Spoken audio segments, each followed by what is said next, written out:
Guys, magandang hapon. Tara, samahan nyo ako. Magparonda tayo ng mga kalapate, no? Ang oras, mag-alas 5 na. Mga 4:30 na, ganyan, no? Tapos, papakita ko sa inyo yung bagong, itsura ng loop natin dito sa baba. Inayos ko para maging breeder na lang siya, no? Pang breeder na cage na lang. Tara, pakita ko sa inyo.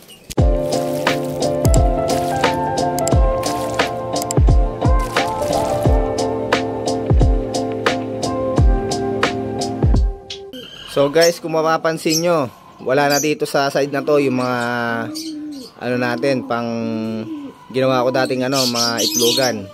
Nilagay ko na sa harapan dito, tas 6 yan. Tara, pasok tayo sa loob para makita natin.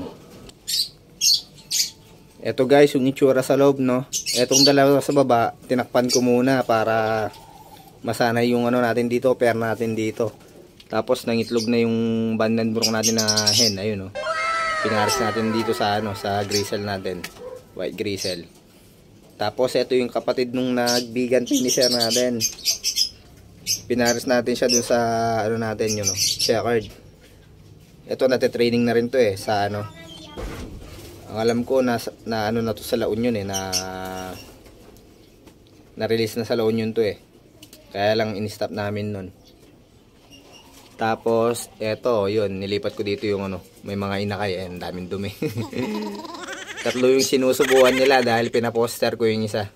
Masipag kasi magsubo tong dalawa na to, magaling bumuhay ito ng mga inakay. Tapos yun, yung natin, African Black natin, no? Nagpares na, kapatid niya sa ibang clutch, etong na to. Etong black na to na grizzle. Yan, kapatid niya yan. Nagpares sila. Diyan sila nagpwesto. Bali, 6 yan guys na Yan, 6. Kapag naibigay na ni Sir Asyong Bartolome yung natin, yun. I-out natin yung ibang ibon natin. Tapos, dito na natin sila i-breed sa cage na to.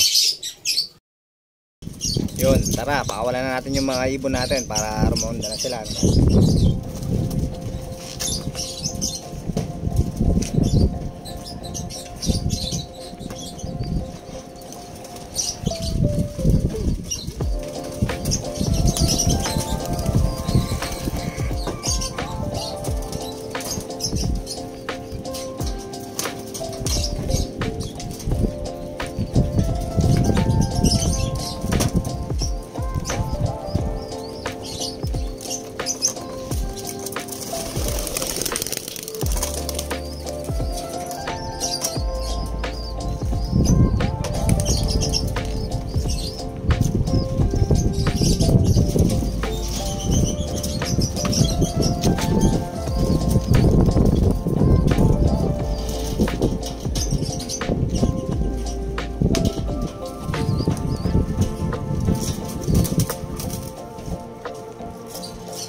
Yun, hintayin na lang natin bumaba yung mga kalapati natin, no.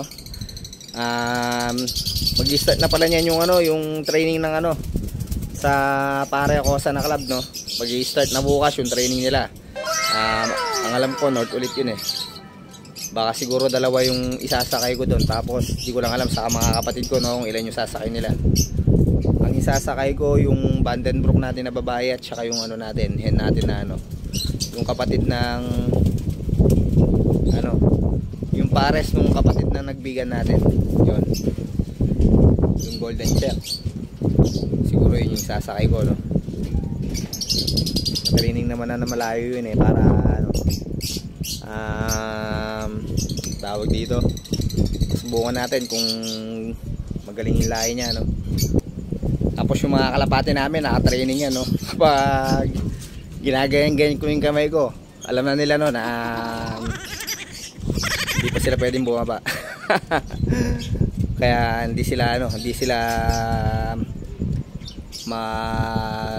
dito sa bubong. Hindi sila bababa sa bubong, no. Alam na nila kagad 'yon. Para matraining sila ng mahabang liparan. Kasi pag mabilis lang sila lumipad, wala. Kulang sila sa resistensya. Kaya yun, pino-force natin silang lumipad ng matagal sa area, A few moments later. Yun, pinababa na natin yung mga kalapati natin. Hindi na natin sila okay na yung ilang minutong lipad nila. Siguro nasa na rin yun, 10 to 15 minutes. Pwede na yun kasi bukas start na ang training, sasakay pa natin yung iba nating kalapate para hindi naman sila ganun kapagod kapag sinakay natin sila sa truck. Tapos guys, di pa pala kami nagkita ni ni Sir Asyong, kasi nagkasakit daw siya. Tinamaan siya ng tarangkaso, kaya di pa kami nakapagkita. Hindi ko pa nakuha sa kanya yung mga ibibigay niyang kalapate, tapos yung papahiram pala, papahiram, hindi ibibigay. Pati yung bibigyan niya tayong itlog nung galing kay Sir Longhair TV, yung patulay niya. Nakabili kasi sila, tapos biglang nag-egg. Bibigyan niya raw sa akin, kaya yun. Napakagad ng blessing nun, Tapos ano pa ba? Yun, kasi may kinukuha akong cage sa kanya nag-aabil ako ng sa kanya, cage isa. Tapos sasabay niya na yung mga yung ibibigay niya sa akin. Siguro ngayong week na to, baka magkita na kami. Yun guys, hanggang dito na lang yung vlog natin para ngayong araw na to.